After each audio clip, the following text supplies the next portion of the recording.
הכעס הוא רגש שזוכה בדרך כלל להרבה ביקורת.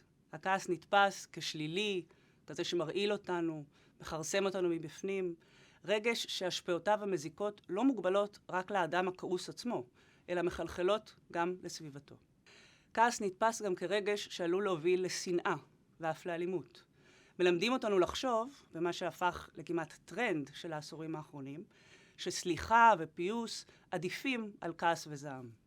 שהם תרבותיים יותר, מאוזנים יותר, שההבלגה שבהם לוקחת בחשבון את העתיד. יש לתפיסה הזאת היסטוריה ארוכה.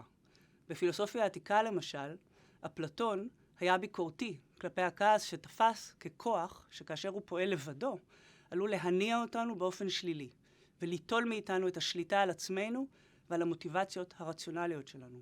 דוגמה נוספת היא סנקה, פילוסוף השייך למסורת הסטואית, שמתאר את הכעס כמידה מגונה ושגעונית, או תשוקה בלתי אנושית למלחמות ושפיכות דמים. הוא תופס אותו כרגש שמוביל אותנו להזיק לאחרים, בלי לשים לב לתוצאות. הגדיל וכתב ג'וזף באטלר, בן המאה ה-18, שמבין הרגשות כולם, כעס הוא הרגש שמסב הכי הרבה סבל וצער לבני האדם. בהקשר הזה, בין השאר, מלמדים אותנו לספור עד 10. מורים לנו לשלוט בכעסים שלנו או לנהל אותם. הכל כדי שנמנע מעצמנו לחוש את הכעס ואת ההרסנות שהוא טומן בחובו. אבל, דווקא בימים אלה, חשוב לעצור לרגע ולחשוב עוד קצת על הכעס. אולי ישנם ברגש הזה דווקא עומקים אחרים, כאלה שאסור לנו לדחוק אל מחוץ לגבולות הראוי והסביר מהר מדי. למשל, לכעס יש כוח מדרבן. הוא מסמן לנו מה חשוב לנו ועל מה אנחנו מוכנים להיאבק.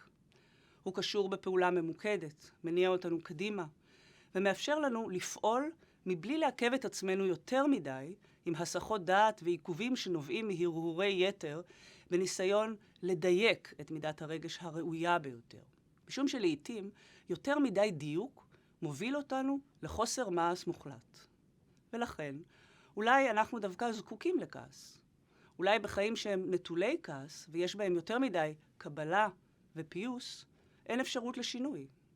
אפשר לחשוב בהקשר הזה על ייאוש, למשל, כרגש הופכי לכעס. אם הייאוש מסמל לנו שאין ביכולתנו לעשות דבר כדי לשנות את המצב שמסב לנו סבל, הרי שבכעס טמון הזרע של אפשרות השינוי. אם הייאוש הוא סימן לאפתיות, אז הכעס מבטא את המעורבות העמוקה שלנו, הקשר העמוק שלנו עם מה שאנחנו נאבקים עליו.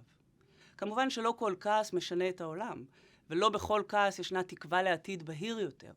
וכמובן שבמקרים מסוימים כעס אכן יכול להידרדר לאלימות ולהקצנה.